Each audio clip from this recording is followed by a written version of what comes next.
Bugün 20 Kasım Dünya Çocuk Hakları Günü. Bilindiği üzere 20 Kasım 1989 tarihinde BM tarafından Çocuk Hakları Sözleşmesi kabul edilmiştir. Bugün özellikle çocuklar gündem edilsin. Onların hakları gerçekten dünyada uygulanıyor mu, uygulanmıyor mu? Buna dikkat çekmek açısından bugün Dünya Çocuk Hakları Günü olarak ilan edilmiş. Şimdi aslında sözleşmeyi incelediğimizde sözleşme biraz daha çocukların işte ayrımcılık yasağına uğramaması ki bugün Türkiye'de mülteci çocuklarının bu kapsamda ayrımcılığa uğradığını görmekteyiz. Diğer konular ise temelde bu sözleşmenin mantığı çocuklar gelişimini daha iyi bir ortamda, daha iyi bir yerde sürdürsün, kendilerini daha iyi ifade etsinler. Ancak gönül isterdi ki biz şu an çocukların nasıl daha iyi bir şehirde yaşarlar, nasıl daha iyi bir eğitim alırlar. Gönül isterdi ki biz bunları konuşalım. Ancak gelinen aşamada biz bırakın çocuklara daha iyi bir eğitim, daha iyi şehirler sunmak. Bugün onların yaşam hakları dahi ellerinden alınmış. Ki bugün Gazze'de binlerce çocuk şehit oldu. Ki hala şehit olmaya devam ediyor. Evleri, şehirleri hepsi virane oldu. Hakeza Beyrut'ta yine öyle. Dolayısıyla bugün aslında bizim konuşmamız gereken, bugün vesilesiyle konuşmamız gereken çocuklar Gazze'de şehit edilen çocuklardır. Beyrut'ta şehit edilen çocuklardır. Yine Doğu Türkistan'da şehit edilen çocuklardır. Bugün bu çocuklar gerçekten artık onların videolarını izleyecek takat yok bizde. Çünkü izleyemiyoruz.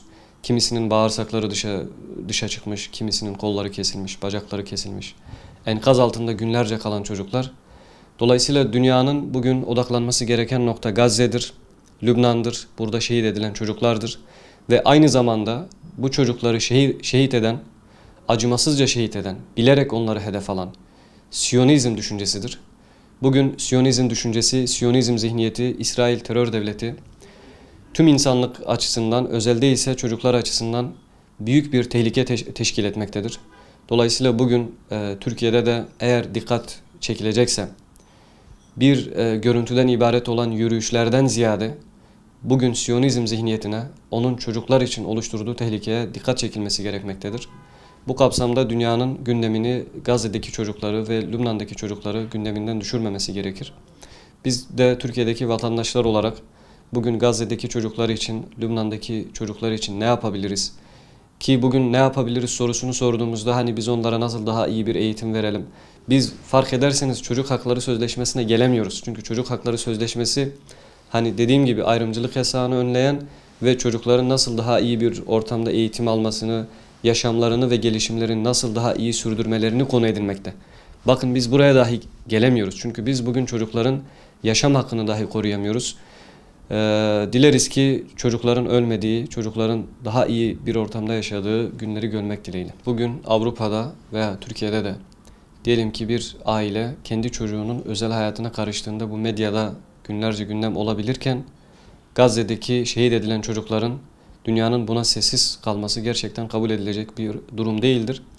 Nitekim dünya ki bahsettiğimiz sözleşme BM tarafından kabul edilmiş bir sözleşme ve BM tarafından bugün ilan edilmiş ve 190'a yakın ülke bu sözleşmenin tarafıdır.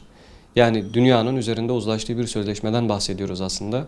Bugün eğer bu sözleşmede Gazze'deki çocuklar ve Lübnan'daki çocukların hakları muhafaza edilmiyorsa esasında bu oluşturulan uluslararası sistemin, BM'nin çatladığını bize göstermektedir. Dolayısıyla bugün BM'deki bu sözleşmenin bütün tarafı olan ülkeler şunu net bir şekilde görmelidir ki bugün Siyonizm var olduğu sürece kabul ettikleri bütün sözleşmeler ihlal edilecek ve ihlal edilmeye devam edilecektir.